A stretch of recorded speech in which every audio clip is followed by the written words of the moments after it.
单靠美国自己可能已经没办法应对中国的挑战了。说这个话的不是什么阿猫啊、阿狗啊，而是刚刚卸任的美国前国务卿坎贝尔。您可以琢磨一下啊，当一个国家最顶尖的政客跟战略家都开始公开承认，哎呀，中美这个力量的天平真的已经倾斜了。那这个时候，我们这个世纪一个最危险但是也最重要的问题，就这么直接摆在了台面上。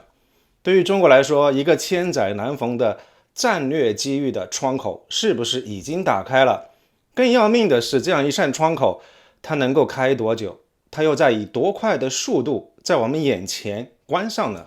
今天这个话题，我们来好好剖析一下这样一场可能会决定世界命运的终极对决。开始之前，我要先继续啰嗦一下，用进攻性现实主义来简单分析一下台海的形势，我们照顾一下新朋友。这个理论的核心逻辑非常直接，甚至有点冷酷。他认为，在今天的国际上，大国之间根本没有什么信任可言。为了生存，为了活下去，你唯一的选择就是要先当上自己家门口绝对的老大，也就是所谓的区域霸主。然后呢，你要拼了命去搞定所有可能挑战你的人。所以一旦我们戴上这样一副眼镜再去看这个世界的话，你就会发现这里头无所谓正义邪恶，这些不重要，它只计算三样东西：权力、恐惧，还有就是生存。这就特别像是一场非常残酷的围棋比赛，而台湾恰恰就是中美这样一场终极对弈的棋盘上最中心的那个点，天元。在这样一盘棋上，中美双方各自的终极目标到底是什么呢？中国崛起的最终目标绝对不只是实现国家统一这么简单，它最根本想要的是在整个西太平洋说了算，要把美国的影响力彻底挤出亚洲。为什么呢？非常简单，只有这样，中国才有可能获得根本上的安全感。那至于更远一些，是不是中美在全球争夺霸权？我觉得暂时不在我们这个研究范围内。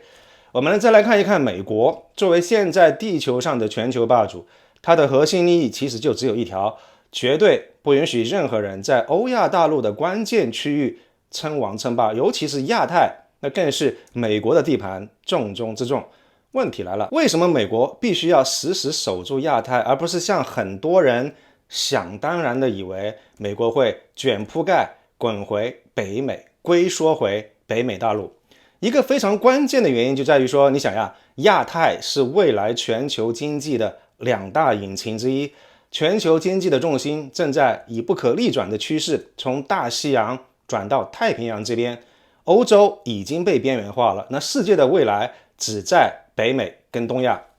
你觉得美国有可能把亚太这么大的一个经济引擎跟这么大的一个聚宝盆拱手让给中国来主导吗？在我看来，这跟在战略上直接举白旗投降没有任何区别。美国在亚太遏制中国，它不是任何一个总统或者是哪个党派的决定，这个是由它的全球霸主地位来决定的，是一种结构性的必然，换谁在白宫都一样。那这么一来，经典的地缘政治的困局就出现了，一边是中国你根本没有办法遏制的一个崛起的力量，而另外一边是美国，它为了锁住中国建起来的那个岛链，这也是一个你根本没办法移除的地理上的继承的事实。而台湾它正好就是在这两股力量当中碰撞的那个支点。我们打开地图会看得非常清楚，从日本冲绳到台湾再到菲律宾，这个就是所谓的第一岛链。对于美国来说，台湾就是这条链条上最关键的那个锁环，是一艘永不沉没的航空母舰，死死的把中国锁在了自家的门口。只要台湾还在美国的控制范围内，那中国就永远是一条被锁链锁住的巨龙。可一旦台湾这样一把锁被打开了呢，那就意味着巨龙挣脱了束缚，可以一飞冲天了。我们可以想象一下这个画面，第一岛链咔嚓一声应声断裂，中国海军能够毫无阻碍地进入太平洋，直接够到关岛的基地。到那个时候，日本跟韩国会直接被笼罩在中国巨龙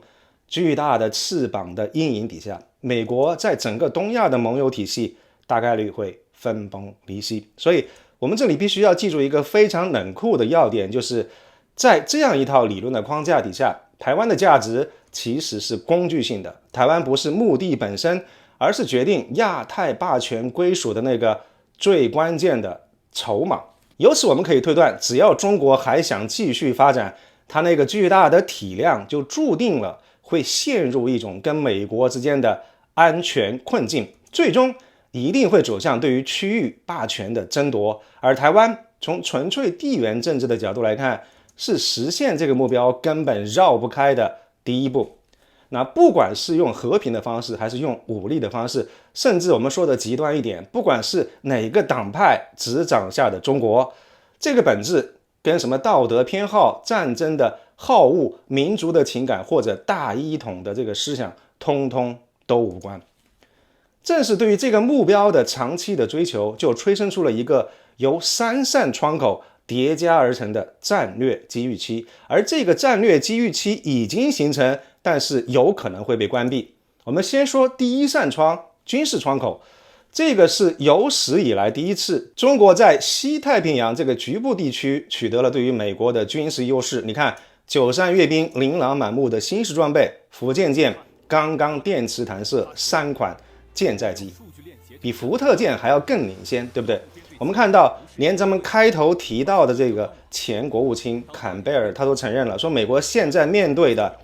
是一个在很多方面体量已经超过了自己的对手。美国跟中国单打独斗的时代已经结束了。什么意思呢？就是美国单挑中国打不赢了。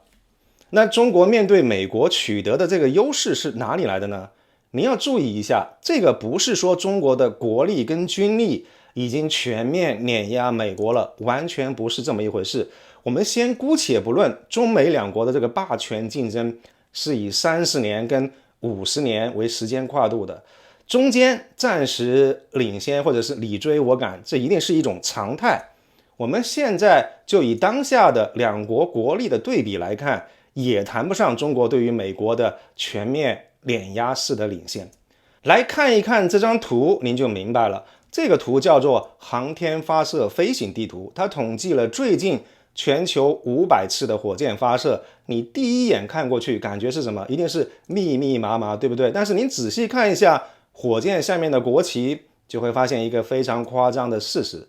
代表美国的星条旗，它的数量简直是碾压式的，尤其是那些长得一模一样的白色火箭，那个是马斯克的 SpaceX， 就好像是下饺子一样，一发接一发往天上打。中国呢排在第2，也很厉害，发射的次数非常多，火箭的型号五花八门，这个说明中国的航天体系非常的全面，为了不同的任务有完全不同的运载的工具。但是一旦把视角拉远，像太空探索这么一个衡量一个国家顶级工业实力、系统集成能力跟科技创新活力的大舞台，你会发现美国这个拳王，它的综合肌肉依然是全世界最发达的。通过商业化的方式，它把发射的成本打了下来，效率提了上去。这样一种能力一旦在暂时被激活，它的潜力是极其恐怖的。所以这样一张图给了我们一个最冷静的提醒，中国手里握着的是一个在亚太局部战场上田忌赛马式的战术优势，并不等同于在国力这场马拉松里面已经全面超越了对手。恰恰相反，它告诉我们，这样一种综合国力的差距，正是那扇机遇之窗之所以会转瞬即逝的根本原因。这个宝贵的战略机遇窗口期，说白了，关键还是在于一种动员状态上的巨大的差别。怎么理解呢？这么说吧，中国它就好比是一个准备了30年的短跑的选手，他所有的资源都是为了赢得台海这场100米竞赛来配置的。中国的优势是在特定的区域，西太平洋，为了一个特定的目标，阻止美军干预台海而精心打造的非对称的优势。从1996年台海危机之后，解放军的每一次改革都是围绕着怎么样阻止美军干预这一个核心的目标而来的。它的中程导弹的数量已经多到能够把关岛的美军基地覆盖掉。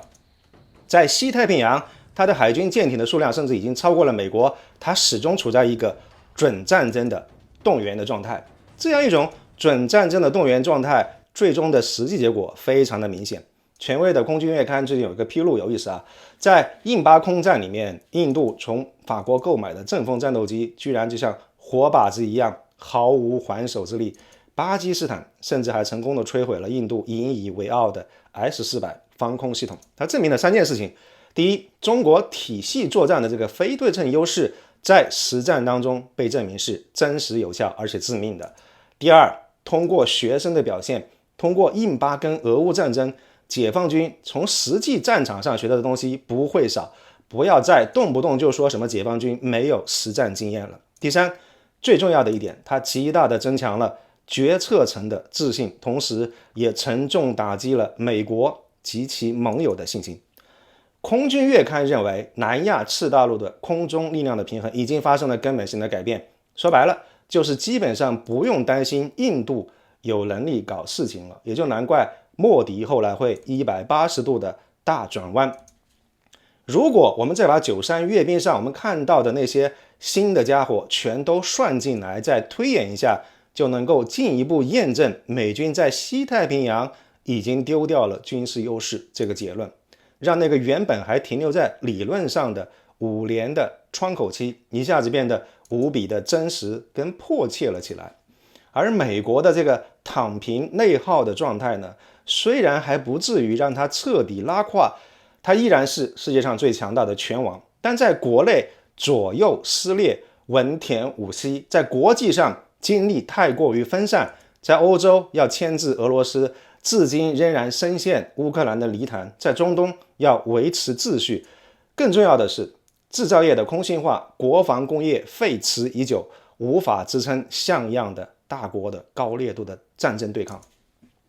美国 CSIS 智库的兵棋推演，一旦台海开战，美军那些精确制导的弹药很可能1个礼拜之内就打光了，它的造船厂根本没有办法在短期内补上暂时的损失。所以我们看到一边是准战争动员状态，而另外一边是和平时期的麻痹躺平的状态。这样一种不对称的状态，就是创造出了一个虽然宝贵但却也非常短暂的机会窗口的实质。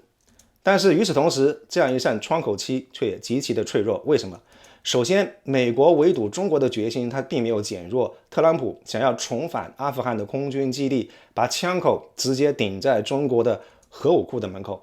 最重要的是，任何导致美军大规模伤亡的行动都会成为美国的珍珠港时刻。这样一种强烈的刺激，能在一瞬间迅速的弥合他们的左右的分歧，凝聚国内共识，唤醒这个嗑药嗑嗨了的被内部问题已经搞得晕头转向的巨人。那如果美国清醒过来，有没有可能会翻盘？他们能够怎么样翻盘呢？我想在短期内可能会逆转美国战略颓势的一个策略，就是盟友的规模。我们在后面详细展开来讲。所以你看，这样一扇军事机遇的窗口期，它是真实存在的，但是它也非常的短暂，因为对手已经找到了明确的反制的策略，并且已经开始执行了。那如果说军事窗口期是外部的相对的，那么国力窗口就是内部的绝对的，它背后其实就2个字：人口。这样一张图表显示的非常清楚，中国正在面临一个没办法逆转的人口结构性的危机，能够干活的劳动年龄的人口已经开始萎缩，而且会在未来5年进入断崖式的下跌。您可能会说，劳动力不够，或许可以用人工智能跟自动化来缓解一下，对吧？所以过去几年，中国是在全力以赴发展这个 AI 跟机器人的产业，但是人口总量下滑带来的这个市场需求的萎缩，可能才是更根本的挑战。这个意味着什么呢？首先，经济增长要放缓了，人口成为经济的一个结构性的拖累，潜在的 GDP 的增长会一直往下掉。第二，整个社会的创新的活力会减弱，一个老龄化的社会，他们会倾向于用繁文缛节、用官僚主义来维护既得利益阶层，而在冒险跟创新精神上会变得更加保守。第三是财政负担会变得越来越重。你可以想象一下，干活的年轻人越来越少，但是要养的老年人却越来越多，养老金跟医保会吃掉大量本来可以投到国防跟科技上的钱。这个好像听起来有点遥远，但是我们看一看欧洲那些老牌的强国，比如说英国跟法国，就知道这样一条路最终会通向哪里。金融时报有个报道特别有代表性，法国去年的养老金的开支占了国防预算的1/6，也就是说法国每花6块钱去造飞机大炮，就得拿出1块钱来发养老金。就因为这个，法国的军费至今达不到北约的基本要求。更可怕的是什么？是这个问题在政治上是无解的。任何政治家只要敢提出来，我们稍微削减一下养老金的福利，他立马就会被愤怒的选民跟媒体撕成碎片。这个就是人口问题导致的战略内卷化的最终形态。当一个国家被迫把越来越多的资源从投资未来的科技跟对外竞争的国防上转移到维持内部稳定的福利上的时候，它的国力的衰退就不再是一个预测，而是一个正在发生的现实。我们当然知道中国的实际情况跟欧美不太一样，但是这个底层的逻辑是相通的。有一种观点总是说，只要我们中国保持发展，时间就在我们这边。但是当我们把进攻现实主义跟人口这两个更底层的变量结合起来看的时候，一个非常残酷的现实就浮现出来了。对于一个即将迎来人口断崖的崛起的大国来说，时间恰恰是最奢侈也最致命的敌人。我个人的判断是，中国的综合国力正在无限接近它的历史顶点，但是之后有可能会进入一个漫长的相对平缓的通道，甚至面临下行的压力。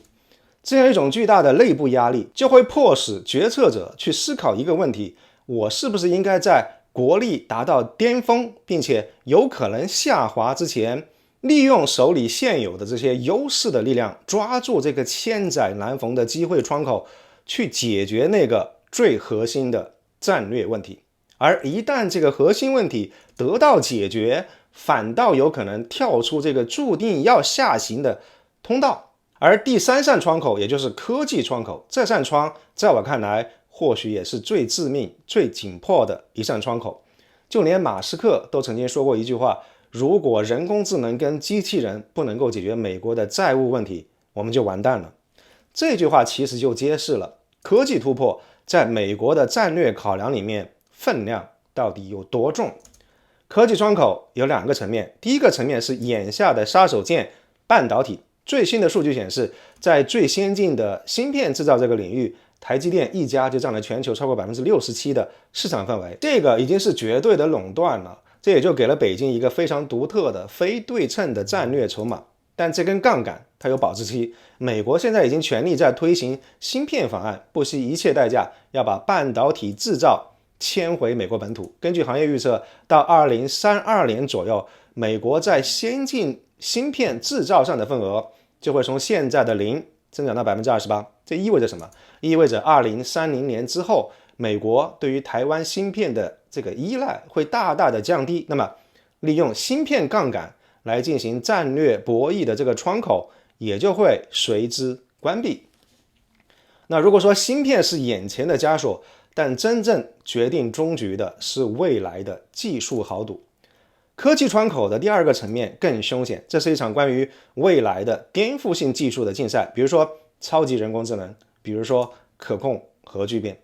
在从0到1的原创性的突破上，美国依靠它那样一种开放的研究体系跟创新的生态，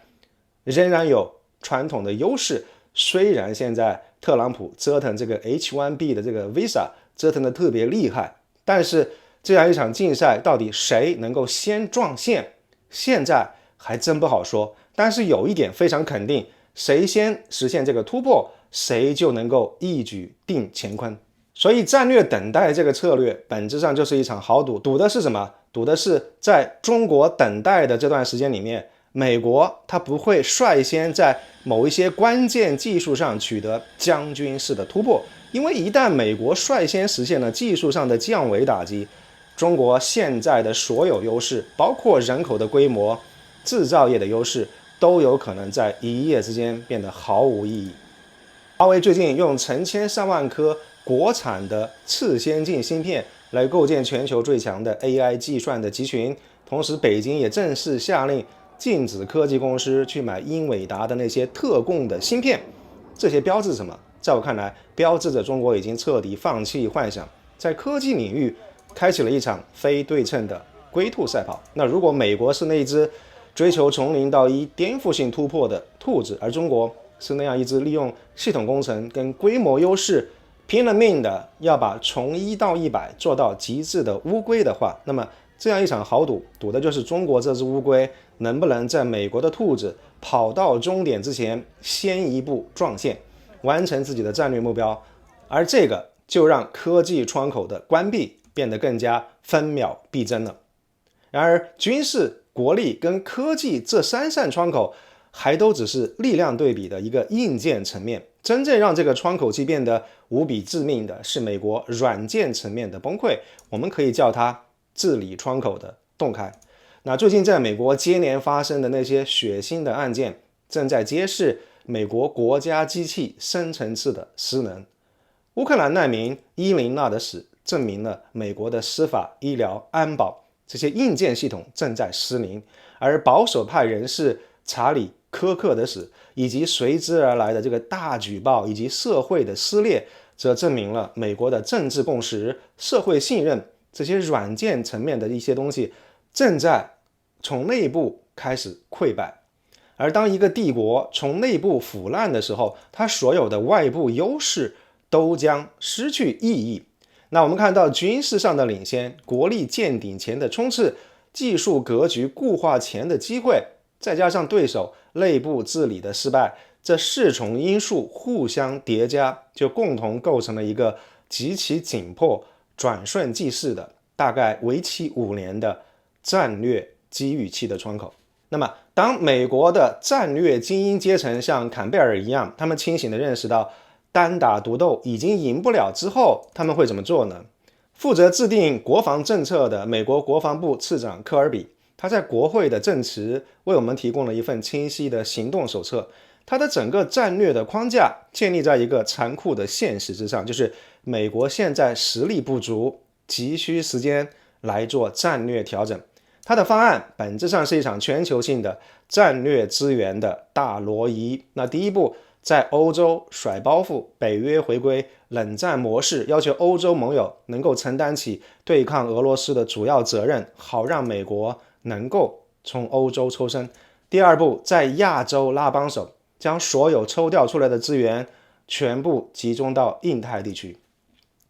这2步棋的最终目的就是坎贝尔提出的那个核心概念——盟友规模的战略。本质是什么呢？就是盟友驱动的美国再工业化。说白了，就是承认美国现在单打独斗的时代已经结束了，赢不了了。那既然在美国本土想要恢复这个工业非常慢，而制造业的回流短期内根本指望不上，那么唯一现实的出路就是把盟友都捆绑起来，把他们的工业能力、先进的技术跟军事的能力全部注入到美国的体系里面，用整个盟友的整个联盟的总体的规模重新构成对于中国的体量的优势。这张图表我们看得非常清楚，在 GDP、制造业、军费这一些关键指标上，美国加上盟友的体量都远远超过了中国。而这其中日本跟韩国特别重要，不光是因为他们不像欧洲那些国家被福利搞得自顾不暇，制造业也谈不上有多么的优秀，更是因为日韩的造船业是美国在海军规模上翻盘的唯一的机会。顺便说一句啊，特朗普他之前咋咋呼呼说要吞并加拿大跟格陵兰，很多人把这个当成是一个笑话来看，但是如果你仔细想想，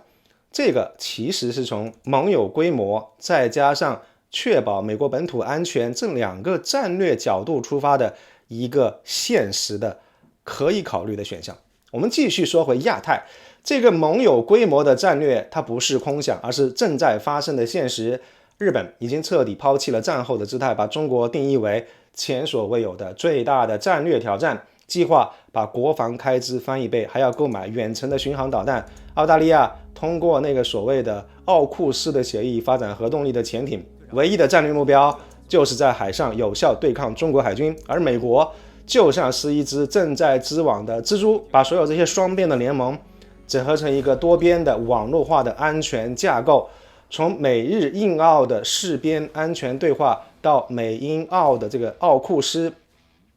再到拉拢菲律宾跟韩国，一张旨在围困中国的战略的大网正在越收越紧。眼下这个局面其实跟第一次世界大战以前的德国惊人的相似，当时统一之后的德国国力迅速膨胀，开始挑战英国的海上霸权。德国打的算盘是我慢慢积蓄力量，等待时机，但结果呢？这样一种挑战反而敲响了伦敦的警钟。英国的应对非常有参考价值，他们对内掀起了更大规模的造舰狂潮，始终保持了一个军备上的优势，对外放弃了所谓的光荣孤立，主动跟自己的老冤家法国、俄国来和解，并且最终组成了包围德国的三国协约。所以你看，德国的战略等待反而催生了一个更强大、更团结的反德联盟。等到1914年战火点燃的时候，德国发现自己已经陷入了两线作战的噩梦。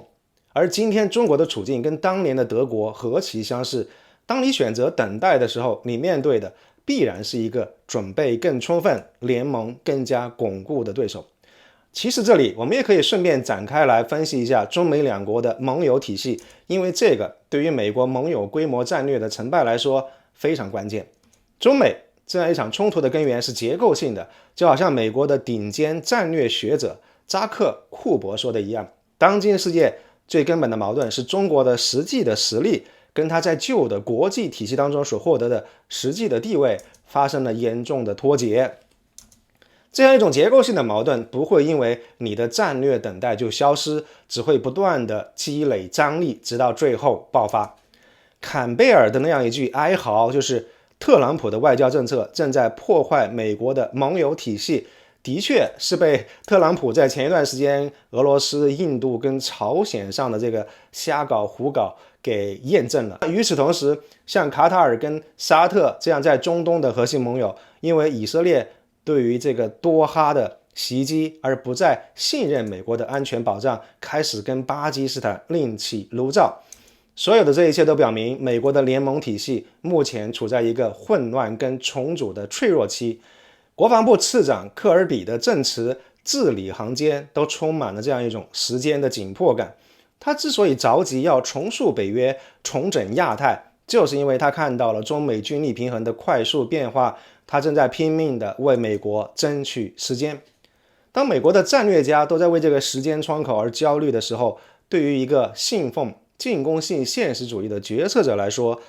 这难道不是一个再清晰不过的行动的信号吗？选择战略等待，就是给美国时间去刮骨疗毒，给他时间去修复他的联盟，去建成那样一堵围困中国的高墙，更是在错失一个对手全球力量最分散、最脆弱的战略机遇。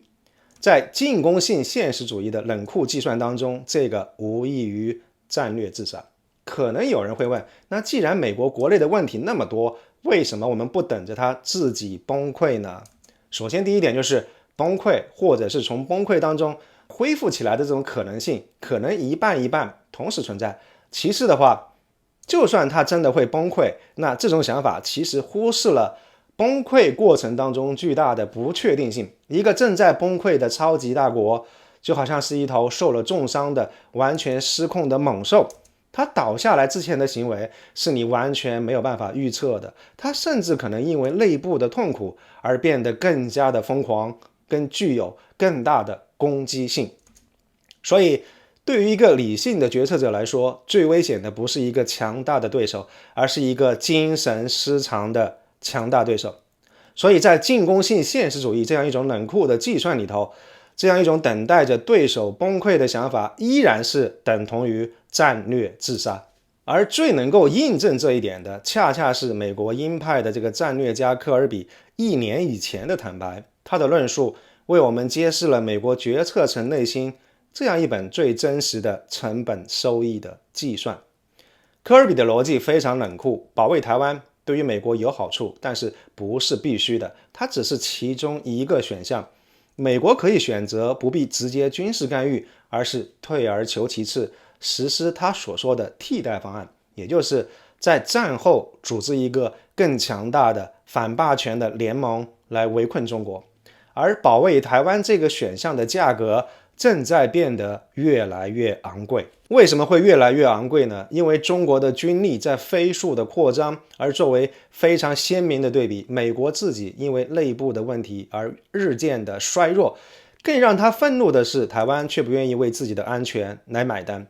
科尔比算的这个账非常的清楚，一个不愿意自卫的台湾，意味着一旦开战，将会有更多的美国人死去。在某一个临界点，保卫台湾的代价将会高到完全不值得。1年以前，他亲口承认，我们正在接近这个临界点。各位听明白这句话的潜台词了吗？这也就是5年窗口期最核心的秘密。在1年之后，当下的这个时间点，实际上我们已经越过了这个临界点。由于成本跟风险过高，美国事实上已经做好了有条件放弃台湾的心理跟战略上的准备，这个为雷霆一击创造了千载难逢的机会。但与此同时，科尔比也开出了自己的药方，就是极限施压台湾，同时呢，美国自己完成它战略资源在全球范围的重新调整，包括实施盟友规模的战略。一旦这个药方生效的话，保卫台湾的这个成本会降下来。到那个时候，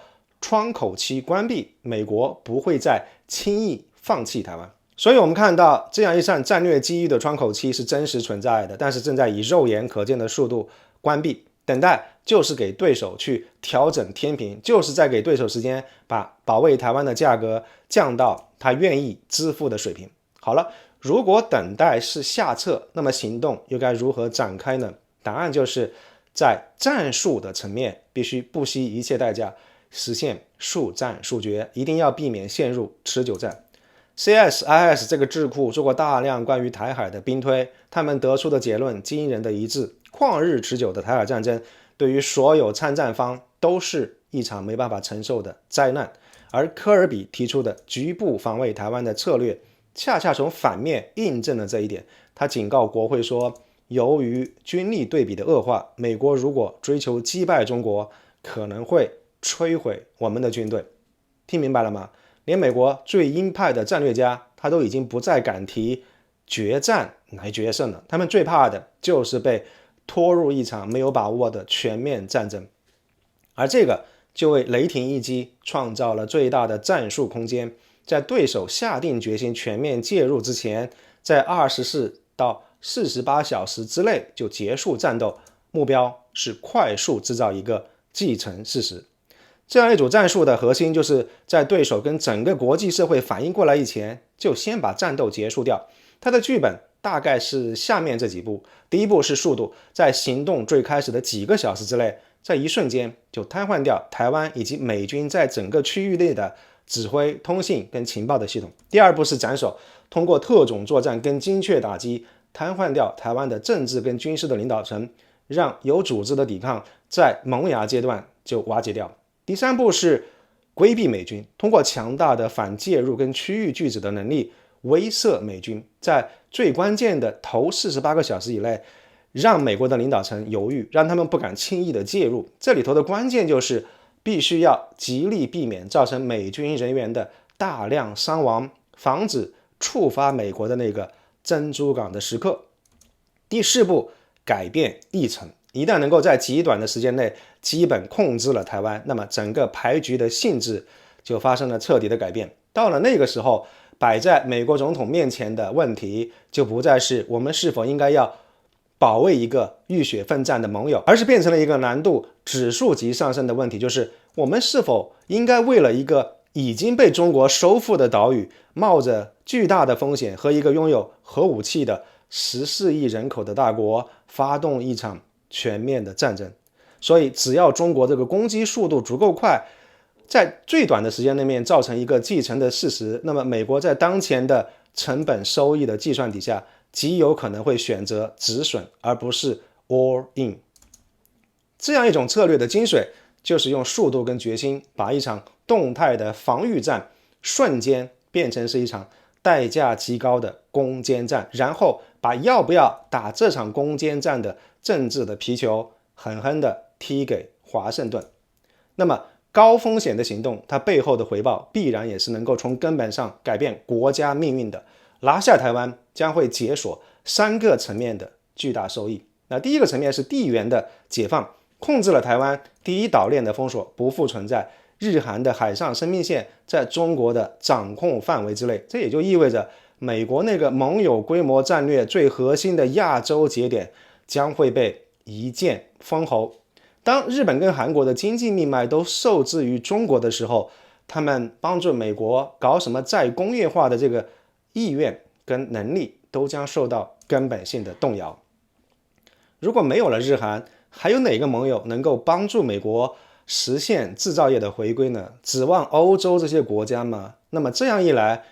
联盟规模这个策略会瞬间被破防，瞬间变成是一盘散沙。这个就是用眼前的战术的优势来兑换成长期的战略的胜势。第二个是科技的攫取，夺取台积电同样也是一石二鸟，一方面能够瞬间补上最大的技术短板，摆脱芯片的制裁，而另外一方面反过来对美国来卡脖子，能够延缓美国在超级人工智能这些关键领域抢先实现突破的可能，预防被美方在技术上对中国进行降维打击的可能性。所以这个层面同样是用现在的机会窗口去锁定未来的胜局。而第3个层面，也就是最高层面的回报，也就是整个国运的逆转。如果能够利用这个窗口期来实施这样一场军事上的豪赌，本质上是一场战略的置换，也就是说，利用短暂的国力的巅峰期，通过一次决定性的外部的行动，攫取能够决定未来几十年国力走向的核心的战略资产，用这些宝贵的外部资产来对冲跟延缓内部没办法逆转的人口结构性的衰退，通过这个行动压制住战略对手，保持制造业的碾压态势，与此同时预防对手实现技术的这个颠覆性的突破，就能够彻底实现国运的逆转。然而就在我们推演所有这些非常冷酷的军事跟战略逻辑的时候，一个最不确定但是也最有可能改变战局的变量正在棋盘的另外一端悄然发生，这就是岛内的人心的变化。就在最近，两股来自于台湾内部看似毫不相干的力量却形成了一种奇异的共振。一股力量是来自于台湾的思想界，文化名人龙应台在4月跟9月一前一后分别发表了2篇影响巨大的文章，他痛苦地承认美国已经靠不住了，并且向台湾社会发出了一个灵魂的拷问：我们是否应该主动设计自己的和平路径，而不是把这个命运外包给大国？这个代表着台湾的知识精英在外部压力底下已经开始严肃的、公开的从对抗转向求和的思考。而另外一股更具冲击力的力量是来自于街头直播。台湾最具影响力的网红馆长，他2次访问大陆，全程直播，他用最粗暴最直接的方式向数百万从未踏足大陆的台湾年轻人展示了一个现代化的，在很多方面已经超越台湾的大陆。当他在直播当中高喊出来台湾落后大陆20年，我是中国人的时候，就像一颗炸弹，它直接炸开了民进党经营多年的信息茧房。各位，我们可以设想一下，当精英阶层的理论转向跟草根的认知破壁同时发生的时候，这两者碰撞在一块儿会产生一种什么样的效应呢？它意味着在台湾内部一股足以抗衡抗中保台叙事的新的民意正在形成，正在河流。这个也就为我们之前推演的雷霆一击提供了一个全新的成本可能更低的剧本。或许在这个窗口期内并不需要发动一场血腥的热战，利用军事上的绝对优势进行极限施压。当台湾民众普遍认识到美国靠不住、抵抗无望的时候，以战促和，甚至不战而屈人之兵，就会从一个不太可能的选项变成了现实的可能性。这个也就是我在93阅兵的视频当中提到的，这个阅兵可能会带来的最大的、最积极的成果。当然，我们也都知道，人心是最难预测的。这样一场认知作战的窗口，放在战略机遇期的窗口之内，其实是非常短暂的。这也就是为什么龙应台会说，留给台湾的时间，留给和谈的时间，其实已经不多了。岛内人心向背的变化，给北京的决策层提出了一个更复杂的问题：到底是相信枪炮的力量，还是相信人心的力量？是抓住军事窗口的确定性，还是等待民意窗口的不确定性？这个让这样一场终极的豪赌变得更加扑朔迷离。Anyway， 这样一张表格其实非常清晰地揭示了2025到2030年这个窗口期的核心逻辑。这是一个力量此消彼长的过渡期，在这样一段时间里面，中国的军事硬实力，尤其是在西太平洋达到了一个相对的巅峰，但是它长期的经济跟人口的潜力开始显露出疲态。而与此同时，美国和他盟友的长期应对的策略已经开始启动，但是要见到成效，大多需要等到2030年以后。这样一种青黄不接的局面，对于寻求改变现状的一方来说，创造出了巨大的战略诱惑。当前的局势就好比两位顶尖高手在决斗，一方突然看到了对手的防御出现了片刻的但是致命的破绽，而自己的力量又刚好处在巅峰的时候，那这个时候拔剑的唯一理由就是他确信自己能够一击致命，而且他深深的知道，如果现在不出手，这样一个机会会永远消失。如果他选择收剑回鞘的话，等待10年之后再战，那么唯一可以确定的是，10年之后他再回来的时候，对手早就已经穿上了一身更坚固的盔甲，并且用一把更锋利的剑在等着他。到了那个时候，胜利就算不是没有可能，也将会变得无比艰险。当然了，所有这些冷酷的战略的计算，最终都要通过一个具体的人，一个有情感、有恐惧、有抱负的决策者来执行。理论上的最优解，在现实当中很有可能被巨大的心理压力所扭曲。今天我们通过这个视频，从战略上、从逻辑上推演了所有理性的可能，但是最终历史的走向或许取决于在那样一个决策的密室里头，人性的天平到底会向哪一边倾斜。所以当一种未来我可能会变弱的恐惧跟一个现在我正处在最强的时候的战略窗口期相碰撞的时候，一场高风险的先发制人的打击，就会从一个原先不可想象的选项变成了一个虽然冷酷，但在逻辑上似乎又是必然的选择。真正的问题或许不是时钟是否会敲响午夜，而是我们必须要思考，在一个被迫加速的历史的进程当中，当理性的尽头指向一场没办法避免的军事冲突的时候，我们是该赞叹这样一种逻辑的严密，还是应该哀叹人类终究还是无法摆脱权力的宿命？这个或许才是所有关于战略机遇窗口期讨论的背后，留给我们所有人一个最终极的拷问。再次强调一下，今天这个视频艾森不是在鼓吹战争，而是在尝试给大家进行一个逻辑推演，告诉大家在未来一段时期内，台海可能会发生的各种的走向。对于这个话题有任何的想法，欢迎大家在评论区和我们分享。如果这些视频对您有启发，请记得点赞分享。欢迎大家订阅艾森的频道或者加入我们的会员，谢谢大家。